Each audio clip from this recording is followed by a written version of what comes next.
আসসালামু আলাইকুম শিক্ষার্থীবৃন্দ, আশা করি তোমরা অনেক ভালো আছো। শিক্ষার্থীবৃন্দ, তোমরা যারা 2025 সালে এসএসসি পরীক্ষা দিবে, ইতিমধ্যে তোমাদের পরীক্ষার তারিখ ও পরীক্ষার রুটিন নিয়ে একটি নোটিশ প্রকাশ করেছে মাধ্যমিক ও উচ্চ মাধ্যমিক শিক্ষা বোর্ড। শিক্ষার্থীবৃন্দ, 2025 সালের মাধ্যমিক স্কুল সার্টিফিকেট পরীক্ষার সময়সূচি। তোমাদের প্রথম পরীক্ষা হবে বাংলা প্রথম পত্র, তারিখ 10/4/2024 রোজ বৃহস্পতিবার, এবং পরীক্ষার শেষ সময়সূচি ব্যবহারিক পরীক্ষার সময়সূচি 25/5/2025 তারিখের মধ্যে তোমাদের পরীক্ষা শেষ হয়ে যাবে।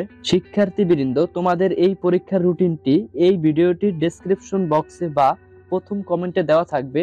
তোমরা চাইলে সেখান থেকে দেখে নিতে পারো এবং নিয়মিত এরকম আপডেট তথ্য পেতে আমাদের চ্যানেলটির পাশেই থাকো এবং আমাদের চ্যানেলটি সাবস্ক্রাইব করে বেল আইকনটি বাজিয়ে রাখো এবং তোমার মূল্যবান মতামতটি কমেন্ট করে জানিয়ে দিবে এবং বেশি বেশি শেয়ার করে সবাইকে দেখার সুযোগ করে দিবে। ধন্যবাদ।